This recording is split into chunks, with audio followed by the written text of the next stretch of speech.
Hello, happy Pongal. അപ്പോൾ ഇന്ന് Thursday ആണ് കേട്ടോ. ഇന്ന് ഇവിടെ പൊങ്കലായതുകൊണ്ട് സ്കൂളൊക്കെ ലീവാണ്.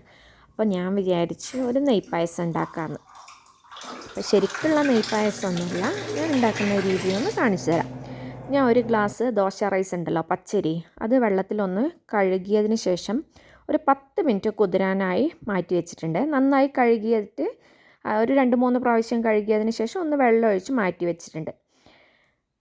അതിനുശേഷം ഒരു അടികട്ടിയുള്ള ഒരു പാത്രമാണ് ഞാൻ വെച്ചത്. ഞാനിവിടെ ഉരുളിയാണ് വെച്ചത്. അതിലേക്ക് ഒരു 2 സ്പൂൺ നല്ല നെയ്യ് ഒഴിച്ചു കൊടുത്തു. നെയ്യ് ഒന്ന് ചൂടായി കഴിയുമ്പോൾ നമ്മൾ കഴുകി മാറ്റി വെച്ചിരിക്കുന്ന കുതിർത്ത് വെച്ചിരിക്കുന്ന പച്ചരി ഉണ്ടല്ലോ, അതിൻ്റെ വെള്ളമൊക്കെ കളഞ്ഞതിന് ശേഷം ഈ നെയ്യിലേക്ക് ഇട്ട് കൊടുത്ത് ഒന്ന് വഴറ്റി കൊടുക്കാം. അതിനുശേഷം അത് വേവാൻ ആവശ്യമുള്ള ഒരു 2 ഗ്ലാസ് വെള്ളം ഒഴിച്ചു കൊടുത്തു. ഞാനിവിടെ ചൂടുവെള്ളമാണ് കേട്ടോ ഒഴിച്ചു കൊടുത്തത്, പെട്ടെന്ന് വേവാൻ വേണ്ടിയിട്ട്. ചൂടുവെള്ളം കൂടി ഒഴിച്ചു കൊടുത്തതിന് ശേഷം നന്നായി ഒന്ന് മിക്സ് ചെയ്തിട്ട് ആവശ്യത്തിനുള്ള ഉപ്പും കൂടി ഇടണേ.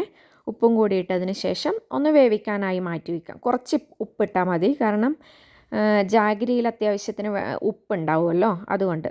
ആ സമയത്ത് കുറച്ച് ജാഗരി എടുത്ത് അതിലേക്ക് വെള്ളം കൂടി ഒഴിച്ച് ഒന്ന് തിളക്കാനായി വെച്ചിട്ടുണ്ട്. അതൊന്ന്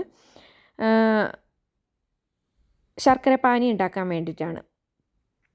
അപ്പോൾ അതവിടെ സെറ്റായി വരുമ്പോഴത്തേക്ക് ഞാൻ കുറച്ച് തേങ്ങ ഒന്ന് ചിരവി വെക്കാമെന്ന് വിചാരിച്ചു. തേങ്ങ പാലൊന്നും എടുക്കുന്നില്ല, തേങ്ങ ഡയറക്റ്റ് ചിരവി ഇടുകയാണ്. അപ്പോഴത്തേക്ക് അരിയൊക്കെ വെന്തു. ശർക്കരപ്പാനി ഞാനൊന്ന് അരിച്ച് ആ അരിയിലേക്ക് ഒഴിച്ചു കൊടുത്തു. ഇനി നമുക്കിത് നന്നായി ഒന്ന് മിക്സ് ചെയ്യാം കേട്ടോ. അരി നല്ലോണം വെന്ത് കുഴഞ്ഞു പോകരുത്, ഒരു 3/4 വേവായാൽ മതി. ഒന്ന് തൊടുമ്പോൾ, നമ്മൾ കൈ കൊണ്ട് തൊടുമ്പോൾ ഒന്ന് ഉടഞ്ഞു വരണം, അത്ര തന്നെ. അപ്പോൾ ശർക്കരപ്പാനി ഒന്ന് തിളച്ചതിന് ശേഷം അതിലേക്ക് 1 സ്പൂൺ നെയ്യും കൂടി ഒഴിച്ചു കൊടുത്തു. അത്യാവശ്യം നെയ്യ് ഒഴിക്കണം, അപ്പോഴാണ് ഈ നെയ്യ് പായസത്തിൻ്റെ ആ ഒരു ടേസ്റ്റ് കിട്ടുള്ളൂ.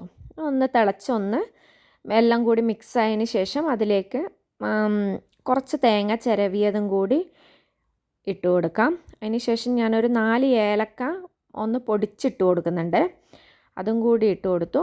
പിന്നെ ഒരു 2 സ്പൂൺ പഞ്ചസാരയും കൂടി ഇട്ട് കൊടുത്തതിന് ശേഷം അടച്ചു വെച്ച് ഒരു 5 മിനിറ്റ് ഒന്ന് തിളപ്പിച്ചെടുത്തതിന് ശേഷം വീണ്ടും 1 സ്പൂൺ നെയ്യും പിന്നെ കാഷ്നട്ടും കിസ്മിസും കൂടി ഞാൻ നെയ്യിലൊന്ന് വറുത്ത് വെച്ചിട്ടുണ്ടായിരുന്നേ, അതും കൂടി ഇട്ട് കൊടുത്തു.